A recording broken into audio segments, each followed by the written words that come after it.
Hey guys, welcome back to my channel. I have been really wanting to film this video. I feel like we are a little overdue for a sit down chit chat video. I know I filmed my delivery story, but I really wanted to do another video where I talked about my postpartum journey, physical recovery, and then what life has looked like with a newborn baby and being a first time mom. And so that is what we are going to be doing today. I also asked you guys on Instagram to submit some questions, so I'll be doing a little Q&A at the end of this video. If you happen to be new here on my channel, I had my daughter back in March and it was an incredible delivery story. I actually filmed it and I'll have the video linked down below if you want to check it out. But I had a C-section and I wish I had watched more C-section delivery stories or recovery videos because I was not prepared for what a C-section recovery would look like. I had never been against a C-section. It wasn't something that I was hoping I wouldn't have, but it never really occurred to me that it was something that I could have had. And so I just never prepared for it. The actual C-section itself went incredible. I talked about it all in my delivery story video. And so the actual procedure was so quick. I felt amazing.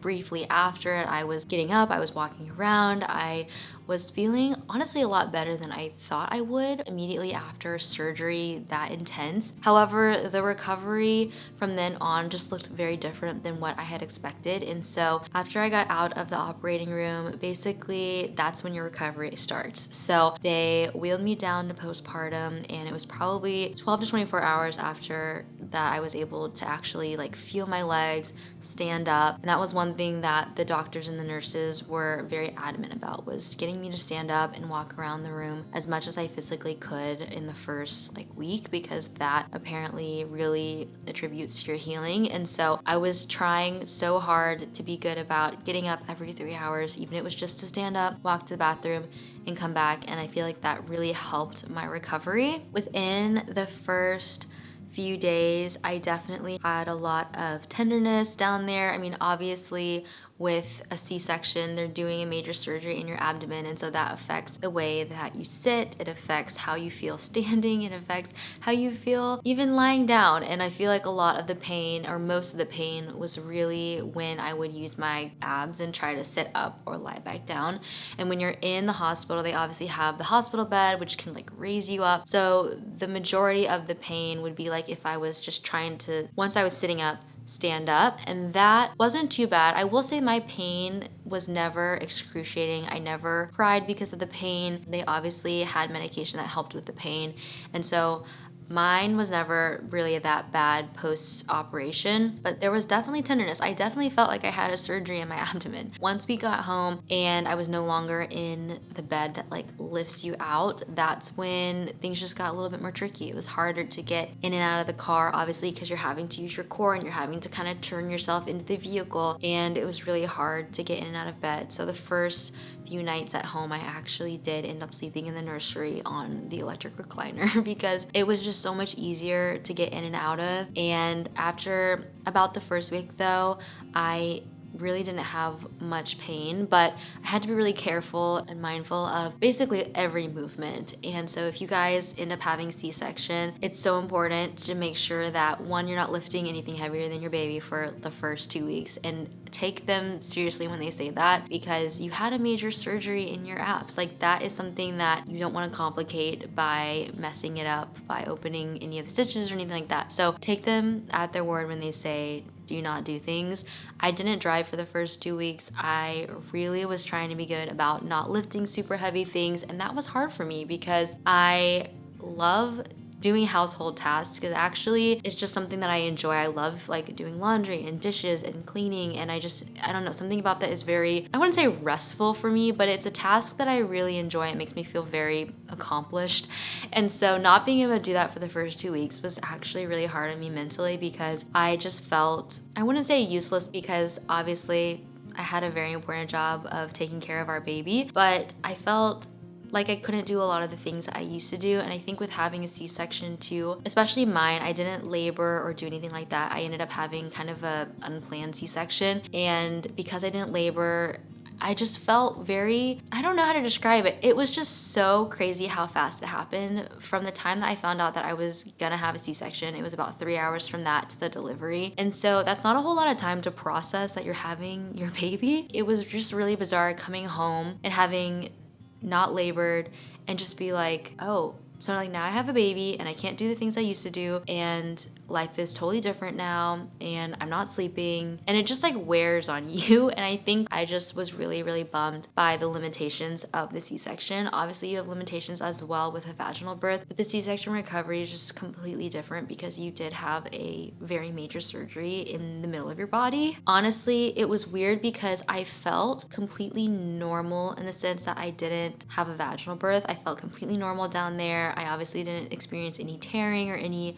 pain in that sense. So the beginning of it almost was like a quicker recovery, but then drug out because it is a C-section. It feels like you're more normal right after it. You're like, oh, I don't feel that different because you didn't vaginally birth a baby. But the actual recovery itself is much longer because you have to be really careful with your incision for weeks and weeks and weeks after even being cleared by your doctor. Even right now, being 10 weeks out, I still do not feel good enough about working out in the sense of like using my core and my abs. And so I'm doing like just leg workouts or just arm workouts, but I'm not doing any type of like core workout or anything like that. So my recovery was going really well. By like 2 weeks, I was going on walks, and then around like 3 weeks, I was able to like double the amount I was walking, and I was feeling like really, really incredible. And then around 5 weeks, I ended up having a weird complication with my incision area. I thought it was just an itchy like eczema spot around the incision. So I went in and I made an appointment with my doctor, and he took a look at it. He said that the incision looked closed. It looked really good, and I thought so too. I was like, yeah, the incision is looking really good. It's looking like it's healing really well. And he looked at the dry spot and he was like, it kind of looks like it could just be eczema. At this point, it wasn't super inflamed. And so he ended up just saying like, you can apply some Aquaphor, but I think you're good. I'm gonna go ahead and clear you. You can cancel your 6-week appointment because after a C-section, you have a 2-week and then a 6-week follow-up appointment. And so I canceled that appointment. I'm like, we're doing good. But within 3 days, my incision area and the itchy spot that I had that looked like it was literally just eczema got so inflamed and swollen and started to become really painful within 3 days. It happened so fast. And so I ended up making another appointment with my doctor, and he took a look at it and he was like, yeah, that's not eczema. We're gonna treat this. So he ended up giving me an antibiotic and a steroid pack, and the antibiotic ended up taking care of it within, I think it was 7 days exactly. Honestly though, it's like it got worse before it got better. The incision area and the actual rash. The rash had grown to the entire size of my stomach, probably about this big. And it was so inflamed and so itchy and painful, and it burned, and it was just like honestly worse than the week after my C-section. Like that was more pain than I experienced post-surgery,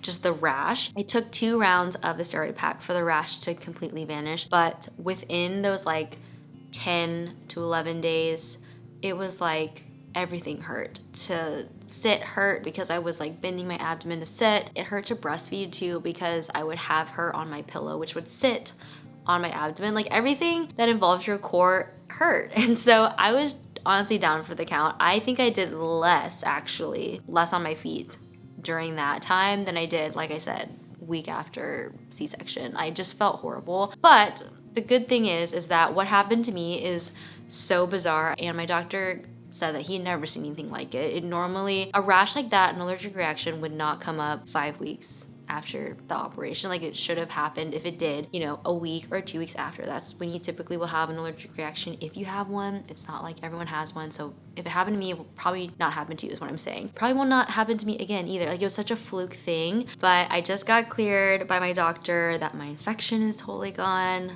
The rash is totally gone. So I'm on the up. At 10 weeks now, I'm feeling so much better, having gotten rid of all that stuff. Obviously, everyone's recovery is so different, but that's just what mine looked like. There were a couple bumps in the road, but now I'm feeling physically and mentally really good. Now I want to move on from just my physical recovery to life with our baby, and it has completely changed our lives. Obviously, there's really no way around your baby changing your life. I feel like for a while we were, we can do all the same things, everything can stay the same, but that's just not true, as we are finding out. And I think there are ways that you can, choose to keep doing things with your baby, like not letting it stop you from living your life, obviously. But there are a lot of compromises, there are a lot of things that change when you do have a baby, because they just require a lot from you. So I really wanted to talk about what life looks like with Cecilia now. When we first brought her home, we were obviously so excited. You get to put them in the car seat and you're all excited to go home. You're totally over the hospital. But the first night is actually, at least for us, really terrifying. We had an impossible time sleeping the first night because obviously when you're at the hospital, there are nurses there are people constantly checking on you, checking on your baby. So you feel like you're in really good hands. And then you go home and you have your baby and you're like, oh my gosh, we have to take care of this. How do we do that? And there's no one here to tell us what to do, and we don't have the help that we had at the hospital and all the things. And I will say that goes away if you are like worried the first week about every little thing. It eventually does subside, and now I feel like we are really comfortable with how much she's feeding and how she's feeding and how she's sleeping and all of the things. But at first you're like trying to get to know your baby. In the beginning, you're just learning what your baby needs. And I feel like that's one thing that I wasn't expecting as a first-time mom, was the mom instincts kicking in. Like, that is such a real thing. And I was honestly really nervous, like how I was gonna handle a newborn, because I didn't grow up around kids. I didn't grow up babysitting. I'm only child, didn't have any siblings or anything like that. And so I was really kind of nervous about how I would take care of a baby. I feel like when I had her, I don't know what happened, but like I just all of a sudden knew what she needed and knew how to care for her. And I can't explain it other than just you have a mom instinct that just kicks in. And so I would take comfort in that. Like, you will know what your baby needs, and you will know when they need it and how to take care of them the best way. Like, obviously there are so many ways out there to do it, but like you will know what's best for your baby. And to trust your instincts and trust your gut on so many things is my number one piece of advice before you go running to the internet or to blogs or to reels on how to do something or the best way to do something. Like, you know what's best for your baby, and obviously so does your pediatrician. So trust yourself. You really do know what's best. But the first month, they always say it's all about just keeping them alive and getting to know them and learning what they need. And so the first month we were feeding all the time, just as you do.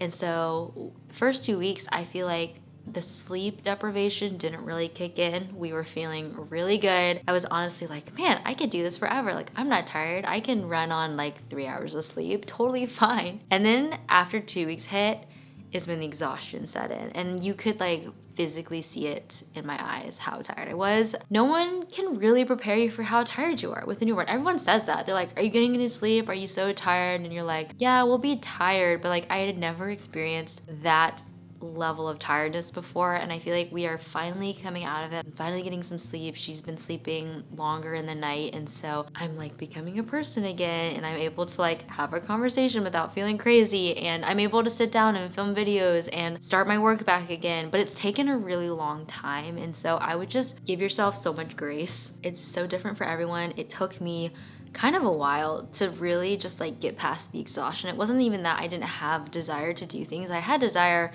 to work. I had desire to see friends. I had desire to go on walks and do all the things, but physically so tired that everything just felt so hard. Like, I remember looking at something on our calendar and being like, just looking at that plan looks tiring. And so don't be hard on yourself if the exhaustion hits you and you're like, I can't do anything, because that is so real. I feel like it's taken probably a month really to get in a good rhythm with her. And you can obviously talk to your pediatrician about how long they should be sleeping at night, all the things. It really depends on their weight and if they're gaining weight and all of that stuff. So depending on that though, we have been able to get really good sleep at night. I wouldn't say it's like every single night.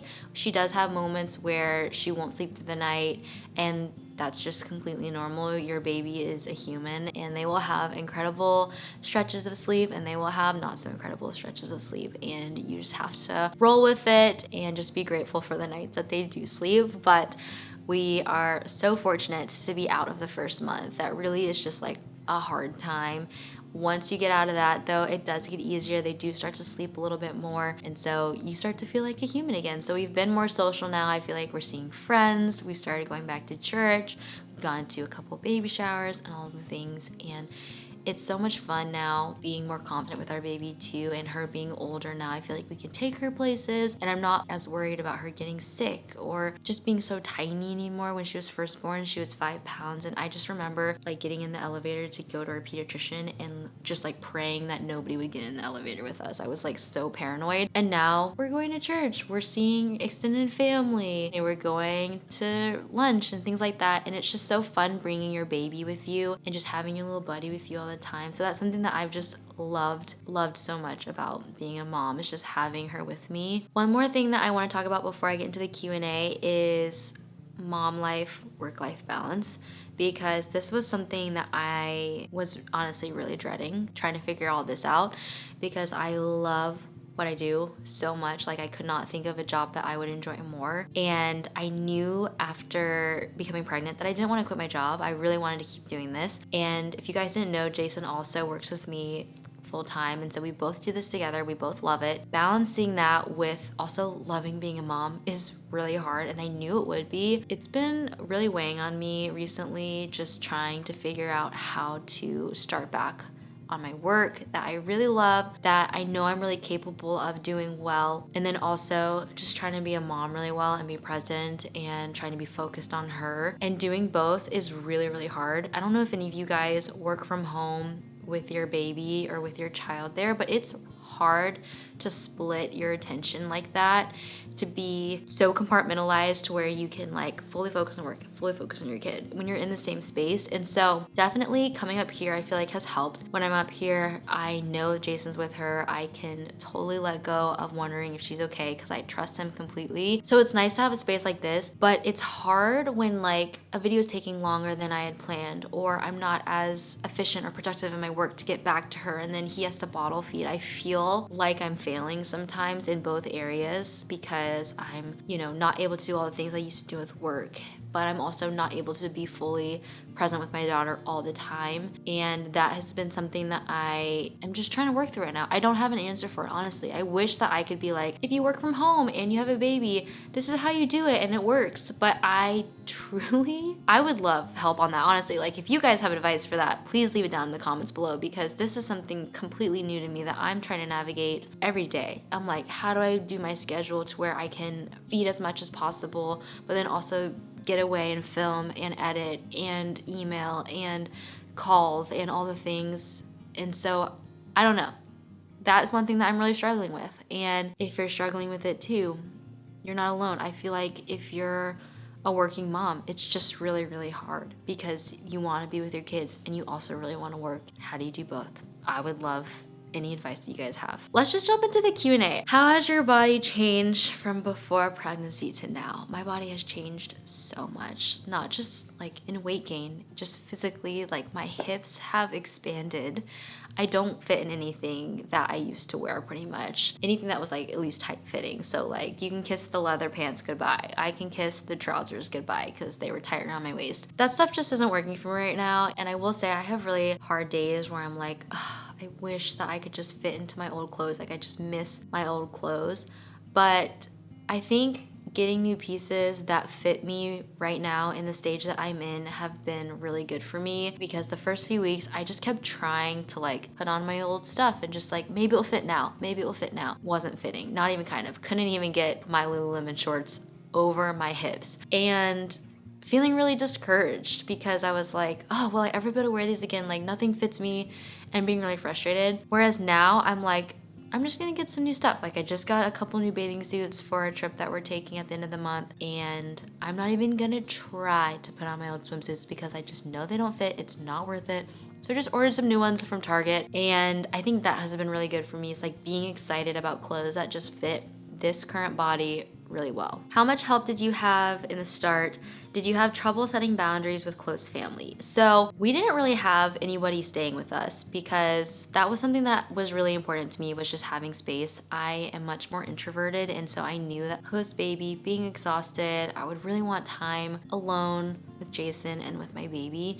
And so when we did have family, they would pop in and then they would leave. And I think that was really helpful for me because it gave me time to just be alone. I get really overwhelmed if there's a lot of people around, and I knew going into it that I really wanted that. And so we communicated that before, and family was really great about giving us the space that we needed, but they were also really great about helping out when we needed it. And so my mom has been really helpful. She lives in town and has come over and helped with the baby a few times. But in the beginning, I would say most of the help was from Jason. He really stepped up and was able to help me with basically everything. Like I talked about with my recovery, like I couldn't really do anything, especially the first 2 weeks. And so he was all hands on deck doing literally everything. And so I would say like having him, I could not have done it without him. He's been so supportive and incredible in so many ways, in emotional ways, but then also just in helping me with all of the house tasks and everything like that. He's been amazing. Did you get postpartum depression? I would not say that I had postpartum depression. I had days where I would be sad or feeling discouraged, or I don't know, just kind of mourning past life, but I really wouldn't say that I had postpartum depression. I know that's much more severe, and so I wouldn't put myself in the camp of having that. I had a really good support system socially as well, so I think that just helped on days when I was sad. I could like talk to people, and having Jason I think really helped as well. How are you balancing work, house chores, and taking care of the baby? I wouldn't say I'm doing it well, and I definitely wouldn't say I'm doing it without help. With work, Jason is helping me so much. He is with her whenever I'm filming or doing any type of work that I can't be with her. So he is 100% the reason that I'm able to film these videos. House chores, first month, I feel like I was like, yes, we are still taking care of things. We're on top of it. Laundry is getting done, beds being made, all the things. Now I'm like, yeah, if I go to bed and the dining room table is just cluttered with stuff, I'm like, it is what it is. I've let that go a little bit. I will say my house used to be picked up every single day. It was like how I ended my night, was like picking up the house. And now I'm like, I'll get to that on Saturday. How did Cece sleep during the first 4 weeks? She really didn't sleep more than a couple hours at a time because we were feeding her every 3 hours. So I wouldn't say she was sleeping super well.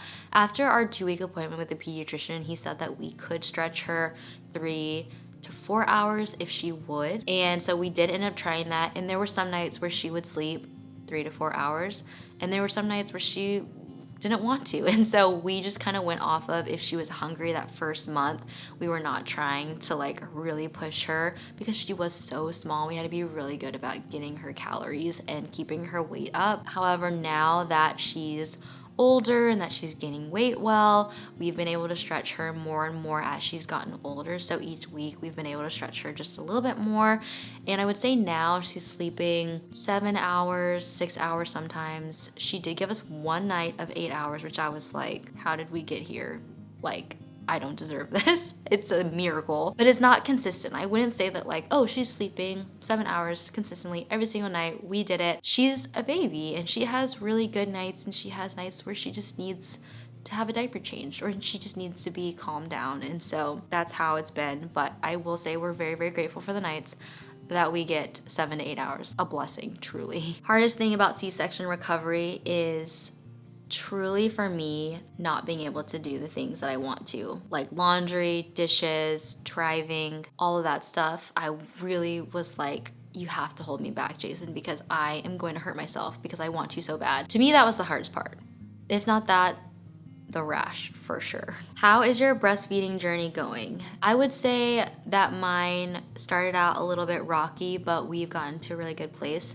We started out doing a triple feed schedule where you breastfeed, bottle feed, and pump. Because she was born at 5 pounds, we had to be good about her eating. And so the first 3 weeks we did that. We did all the things, and around I think 3.5 weeks, maybe 4 weeks, we started dropping a bottle until we got down to where we would do like 1 bottle a day. But really the first 3 weeks we were trying to just get her to be good at latching, and then also to be good at staying awake while she was breastfeeding. That was really hard for her, was staying awake. It was like she would latch, but then 2 minutes in, she'd fall asleep. And I'm like, you're not getting enough by just eating 2 minutes. So we would have to do the bottle after. And I think for me, what helped me during my breastfeeding journey, especially those first 3 weeks, was reminding myself constantly that we just had to practice getting her to latch and getting her to stay awake. And whether she actually got what she needed or not, it didn't matter. We were gonna bottle feed. It was really just about practicing. And so I think if I had been like, oh no, she's not getting enough, I think I would have felt a lot more discouraged and felt like maybe I was failing her. But because I approached it from the lens of, it's just practice. If she doesn't latch, that's okay. We're gonna feed in 3 hours anyway, no worries. I think that just helped me to stay positive during it and helped me to be excited to try again rather than feeling really, really discouraged and feeling like a failure. Increasing milk supply tips if you breastfeed or pump. So because I had to triple feed, pumping 8 to 10 times a day, my milk supply was actually way oversupply, and I had to scale back on pumping because my breasts were so engorged for the first 2 or 3 weeks until I stopped pumping every single time we would feed. So I would think if you are needing to increase milk supply to pump, that's what they at least told me. I'm obviously not a lactation consultant, so there are experts out there, but that's what I did, and I had no problem with production because I was pumping so much. Does Cece have reflux issues? And if so, how did you manage?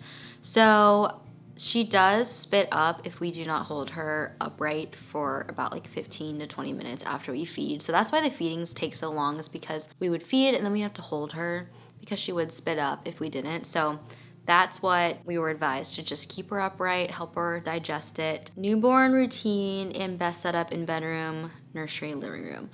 So I've got this down, guys, at least for me. This is what has worked best. So we would feed, like I said, kind of the first month every 3 hours. And so I did all of my daytime feedings in the living room because I wanted to be out in the world. I didn't want to just be in a bedroom or in the nursery with the closed door. I wanted to be in our main space. And so I would breastfeed out there, also would pump, we would do the bottle feed, everything out in the living room. That way we could talk and drink coffee while we were doing it and watch a show if we wanted. So I had a rolling cart. I will link it for you guys down below with everything on it. My pump, my bibs, my burp cloths, washcloth. I had my medications that I was taking postpartum, nipple cream, my milk catcher, basically anything I would need during a feeding session was on that cart. And I actually still have it in our living room because I still feed out there. But at night I would roll it into our bedroom because that's where the bassinet was. So when she would wake up in the middle of the night or we would wake her up, we could feed in there. So we would put 2 of our dining chairs in our bedroom so that Jason and I could feed, because he was also bottle feeding. He had to be up too, or he didn't have to, but he chose to be up with me, which I'm so grateful for. Trying to do the triple feed by yourself would just be a lot. So I would breastfeed in the bedroom. We'd roll the cart in there at night, breastfeed, he would bottle feed. While he was bottle feeding, I would wash the pump parts and pump and all the things, and then we would put her down and do it again.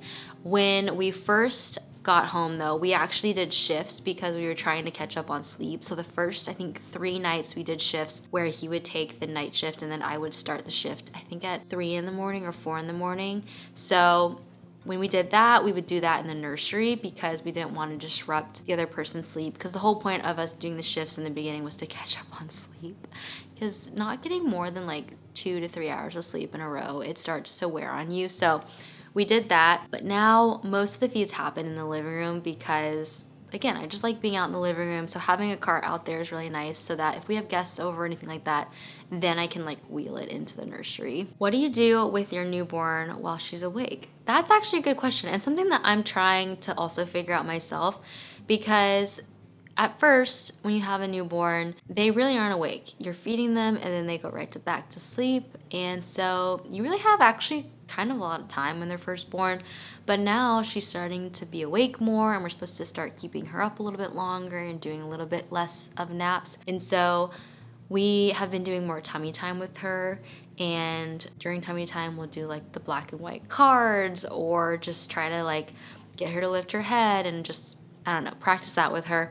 And then I also love to put her in her little baby Bjorn bouncer, and she likes being in there because she can like sit and look out. So we'll put her in that while we're making dinner or while we're out on her front porch or things like that. We don't have like a ton of toys for her because she's not really interacting with toys, but we just try to like talk to her and do things while she's sitting in her bouncer so that she can like watch and get familiar with her surroundings and all that stuff. I got a question for what are your newborn must-have slash purchase regrets, and I really want to do a separate video on newborn must-haves and baby must-haves and all the things, because that is something that I'm like, for my next kid, like I will be prepared. I will know exactly what I need. One of the things I will say is have plenty of burp cloths. Just do it. Like forget minimalism and have those, because if you don't have multiples of things, like you will have to do laundry every other day, and that's what we were doing when we first had her. We were doing laundry almost every day, and now we have laundry maybe like once every 4 to 5 days, which is so much better. Also, I would highly recommend, if you are pumping, get extra pump parts, especially if you are triple feeding, because having to wash those every feeding, especially the night feedings, would take up more time. You are not getting as much sleep because you're washing all the parts. So just get extras. I know it's like kind of annoying, but just think like maybe you'll use them for your second kid. That's what I keep telling myself. I'm like, I'm getting extras, but we're probably gonna use it again. And so those are my 2 things that I would just say 100% just do it. Also, the My Breast Friend pillow. If you're breastfeeding, the boppy we love to set her in, and also we love it for tummy time. So I wouldn't say the boppy is irrelevant. However, the best breastfeeding pillow is the My Breast Friend. Just get it. Like seriously, don't play. I know it's not as cute as the boppy, but I would pay 10 times what it costs for this pillow. It is a lifesaver. Okay, I'm gonna end on this one, which is hardest part of having a newborn. And I would just say that like the whole thing is challenging and so wonderful and so rewarding. Everything is so new. It is okay if you just feel like everything is hard. I wouldn't say like it's hard in the sense that's like impossible to do, but like the first month you are truly like figuring out how to breastfeed. You're figuring out how to take care of your baby. You're figuring out how to get them to sleep. You're figuring out how to soothe them. There are so many things that you're learning, and I think to be like, oh, it's not gonna be that hard is not true. It is gonna be hard, but it is gonna be so rewarding. And I feel like the moments where she is watching us from across the room, or she watches us walk by, like there's so many beautiful, beautiful moments that also accompany all the hard moments. I think what makes it hard is when you start comparing yourself in your motherhood journey and your postpartum journey and how your baby is doing, when you start comparing them and yourself to other people online. And that's probably the hardest part. That, and like when you start Googling things, like truly stay off your phone. That would probably be the hardest part, because when you really are just present with your baby, even though there are hard parts, it's like you know what's best for them, and you can trust your instincts, and you can trust that you're being a good mom. It's like when you start looking at other people and you start thinking that you're failing them, or you're not doing something right, or they're not developing on time, or this, that, and the other, it's like that's when things start to feel overwhelming and start to feel like impossible. But I would just say like trust your mom instincts. You know what's best for your baby. If you have any like stressful moments, call your doctor, don't look online. And I'm saying that because those are the times that I have felt like things are really hard, is when I start to believe that I'm not doing a good job, or that my baby is having issues, and so I look it up online when really like it's not a problem when I talk to my pediatrician.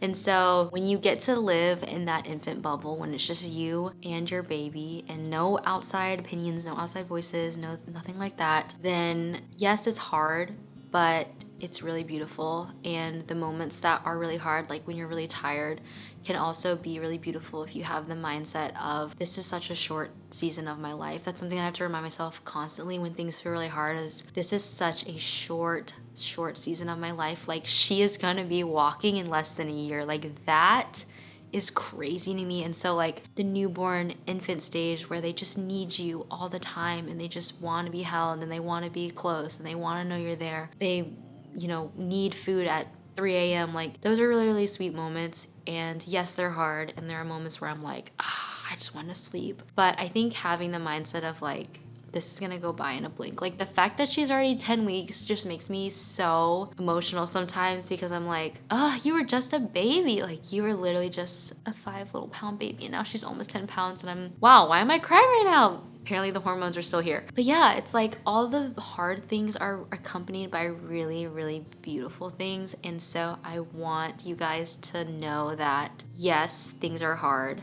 but you will get through them and they will go by so quick. You will like not even believe how fast it goes by. So just try to have a positive outlook on the things that are hard and remind yourself that like it won't be like that forever. Like they will eventually start sleeping 8 hours and won't need you in the middle of the night. And even that is like a, oh man, like remember when I used to get up at like 2 a.m. and feed and 3 a.m. and feed, and now it's like I wake up at 8 a.m. and I'm like, oh man, like I haven't seen her like all night. And yes, that's amazing. Like, oh my gosh, I got sleep. But also like there's some like sadness in it too, because I'm like, wow, that was a really sweet season. So that is life these days. I know that was like a long video, but there's so much involved in postpartum. There's so much involved in healing and life with a newborn. I feel like I could talk about for literally hours, if not days. And I think that's what's so great about having friends who are going through the same thing, is that's like the topic of conversation right now, because we all feel it in different ways. We all just have our own journeys, and so it's so good to like talk to other people, positive people who uplift you and who make you feel better, not worse about yourself, obviously. Yeah, it's crazy. Motherhood has changed me completely. I love talking about this stuff, if you could not tell. But if you like this video, give it a thumbs up. Leave me a comment down below if you even made this far. Don't forget to subscribe if for some reason you want to stick around after the lengthiest video of all time. And I'd love to have you back. I'll see you guys in my next one really, really soon. Bye, guys.